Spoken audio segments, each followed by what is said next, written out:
السلام علیکم ناظرین ناظرین آج ہم آپ کو حضرت سیدنا غوث اعظم دستگیر رحمۃ اللہ علیہ کے بچپن کے زمانے کا ایک واقعہ بتائیں گے۔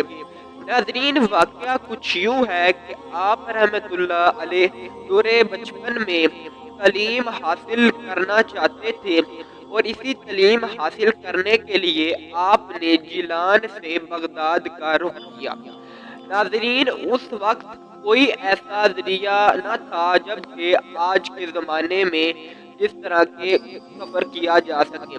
اس وقت ناظرین لوگ قافلے کی صورت میں طویل سفر کیا کرتے تھے اور آپ رحمت اللہ علیہ بھی قافلے کی صورت میں قافلے کے ساتھ جڑ کر بغداد کی طرف سفر کرنے کا ارادہ فرمایا۔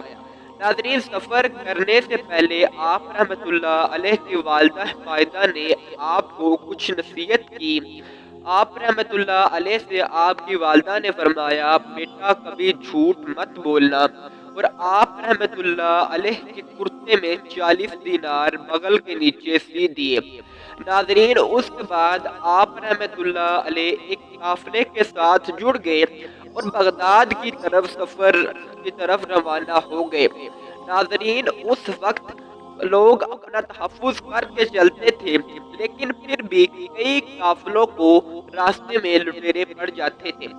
ناظرین ایسا ہی آپ رحمت اللہ علیہ بھی جس قافلے کے ساتھ جا رہے تھے، راستے میں آپ رحمت اللہ علیہ کے قافلے کو لٹیرے پڑ گئے اور لٹوروں نے آپ رحمت اللہ علیہ کے قافلے کے لوگوں سے سارا سامان چھین لیا اور ایک جگہ سامان کو اکٹھا کر کے رکھ دیا۔ ناظرین اس کے بعد آپ رحمت اللہ علیہ ایک جگہ کھڑے تھے، لیکن آپ سے کسی نے کچھ پوچھا نہیں۔ لیکن کچھ ہی دیر بعد ایک ڈاکو آیا اور آپ رحمت اللہ علیہ سے پوچھنے لگا کہ اے لڑکے تمہارے پاس کیا ہے؟ تو آپ رحمت اللہ علیہ نے فرمایا، میرے پاس 40 دینار ہیں جو کہ میرے کرتے میں سیے ہوئے ہیں۔ اس ڈاکو نے آپ رحمت اللہ علیہ کی بات پہ یقین نہ کیا۔ پھر کچھ دیر بعد ایک اور ڈاکو آیا اور اس نے آپ رحمت اللہ علیہ سے یہی سوال کیا، تو آپ رحمت اللہ علیہ نے اسے بتایا کہ میرے کرتے میں 40 دینار ہیں۔ وہ بھی آپ رحمت اللہ علیہ کی باتوں کو ہنسی مذاق بنا کر چلا گیا۔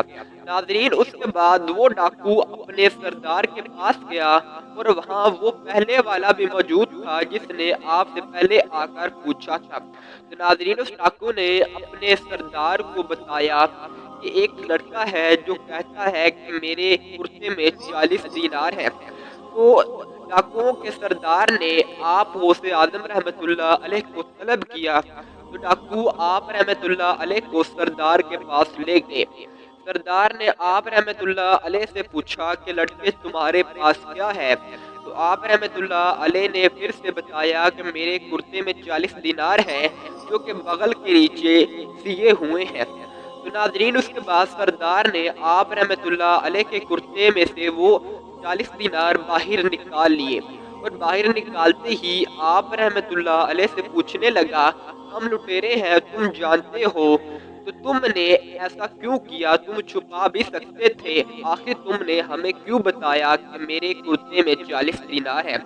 جب آپ رحمت اللہ علیہ نے اس ڈاکو کی یہ بات سنی تو آپ نے فرمایا، میری والدہ نے مجھ سے نصیحت کی تھی کہ بیٹا کبھی جھوٹ مت بولنا۔ تو ناظرین جب اس ڈاکوؤں کے سردار نے آپ رحمت اللہ علیہ کی یہ بات سنی تو اب دیدہ ہو گیا اور آپ رحمت اللہ علیہ سے فرمانے لگا کہ تم اپنی والدہ کی پیروی کرتے ہوئے جھوٹ نہیں بول رہے اور میں کتنے ہی سالوں سے اپنے رب کی نافرمانی کر رہا ہوں۔ ناظرین اس کے بعد وہ ڈاکو روتا روتا آپ رحمت اللہ علیہ کے قدموں میں گر پڑا اور توبہ کر لی۔ اس کے بعد اس ڈاکو کے سارے گروہ نے آپ رحمت اللہ علیہ کے ہاتھ پر توبہ طائب ہو گئے۔ ناظرین اس کے بعد آپ رحمت اللہ علیہ قافلے کے ساتھ چل پڑے اور اس کے بعد قافلے کو کسی پریشانی کا سامنا نہ کرنا پڑا اور آپ کا قافلہ خیریت کے ساتھ بغداد پہنچ گیا۔ تو ناظرین کتنی ہی سچ کی برکت ہے، اس سے ظاہر ہوتا ہے کہ ہمیں ہمیشہ سچ بولنا چاہیے اور اللہ تعالیٰ کی نافرمانی سے بچنا چاہیے۔ تو ناظرین، اللہ تعالیٰ ہمیں بھی ہمیشہ آپ رحمت اللہ علیہ کی پیروی کرنے کی توفیق عطا فرمائے۔